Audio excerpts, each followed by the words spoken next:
back in kitchen. I'm gonna add a little bit of cayenne pepper, not too much. It's just gonna be a little hint.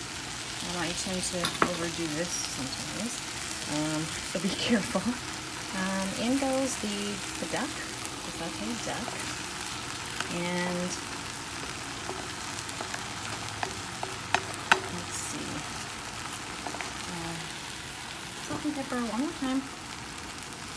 So I kind of continue to flavor as I go along, so it's not like one huge, dash of salt and pepper. It's seasoning throughout the process. Okay, I'm gonna bring the duck to the bottom. Okay. And, I didn't show you the process, but for the garlic, what I did is I did use my handy dandy garlic press, and I pressed those 3 pieces of garlic. Okay, so this is looking mighty fine. Okay, let's see. I want kind of like a thick roux-ish, so I'm going to add about a tablespoon and a half of flour and kind of coat my duck and the veggies. Gives it kind of a creamier, taste on the tongue when you enjoy it. I don't want a watery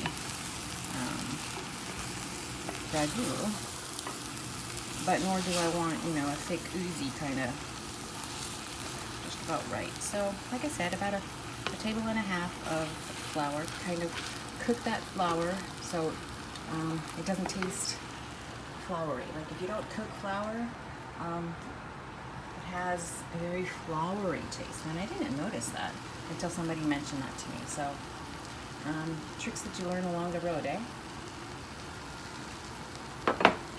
So I think that's looking pretty darn good there. Okie doke. Oh, loving the smell. Okay, now I always start with my wine, because I want to, when I'm adding liquids, start with the wine. And then we can boil off that alcohol. And like I said, it's heavy on the wine, but all of this is going to burn down or boil down. So I used half a bottle. And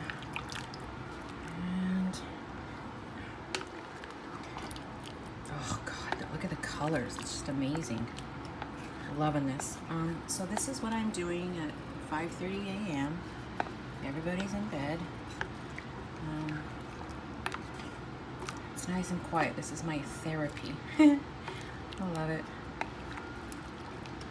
The hard thing is I'm gonna have to control myself and not touch the damn stuff for the next couple days. Okay. Once this comes to a boil, I think we could add just a little bit more. All right, there you go. Okay.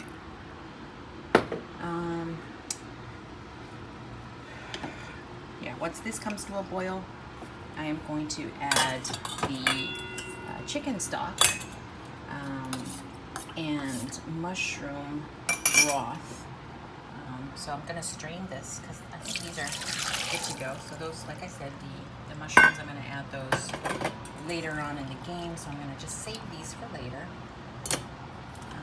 And don't ever cheat yourself out on the porcini mushrooms.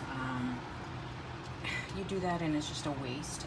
Don't want it to be too powerful, overpowering, excuse me. But yeah, there's a fine line as to how much porcini you use. So there you go. I have that's about 3 tablespoons right there. And this ragu should be enough for 3 to 4 people. 4 people if you're gonna have like a couple of side dishes, and if it's just duck ragu on itself, then two hearty meals of duck ragu pasta. I always enjoy having a little bit of this and a little bit of that coming from that Chinese side. So yes, this will feed 4 to 5 people. The way that I cook, the way that I serve. Okay, so it's come to a boil, and I'm going to turn on my oven. This is what I should have done way earlier, but hey, got distracted. Okay, so I'm going to preheat my oven. Bake. It's preheating, and in goes that chicken broth infused with that porcini mushroom. I'm gonna add that. But that's good. That's a perfect amount of liquid. Once this comes to a boil, I'm just going to be on cruise control. We're going to throw it in the oven for 2 to 3 hours, and just maybe check on it once in a while. Make sure that there's enough liquid that it But it's a Dutch oven.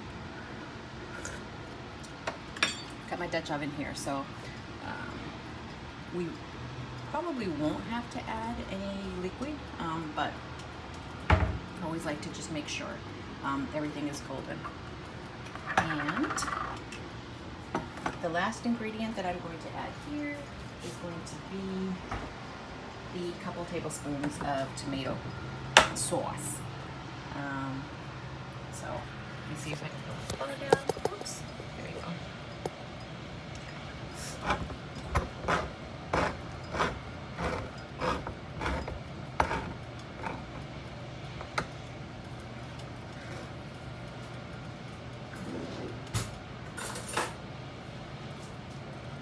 In the order of adding the tomato sauce, today I'm adding it towards the end because, I actually forgot to add it.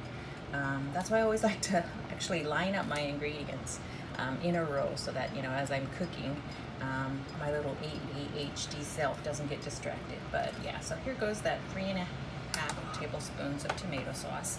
I'm adding it to the end, but ideally I usually add it right after the flour. So you sauteed your vegetables, you added the flour, and then in would go the tomato sauce. Because sometimes the tomato sauce can be, it kind of tastes like the can, so you kind of want to burn off that bizarre can flavor. So I burn it off, and then I add my wine, followed by the broth. And like I said, I don't have duck broth on hand, so I use just chicken broth today. I was thinking for future, what I could do is, after I come home from a Chinese meal and you have picking duck, some of the not so meaty pieces that usually are thrown away, if they're a little too fatty or there's not enough meat on those pieces, next time I'm going to bring home, throw that in a pot with some leeks and carrots, boil that down so I can make a broth or a dashi, a duck dashi out of that. I just got back from a trip and I don't have that luxury, so yeah, we're gonna go just chicken broth today. But in the future, I think that would be a wonderful way to make duck broth, because I don't think a lot of us have that. It's not that handy, yeah? Oh, okay.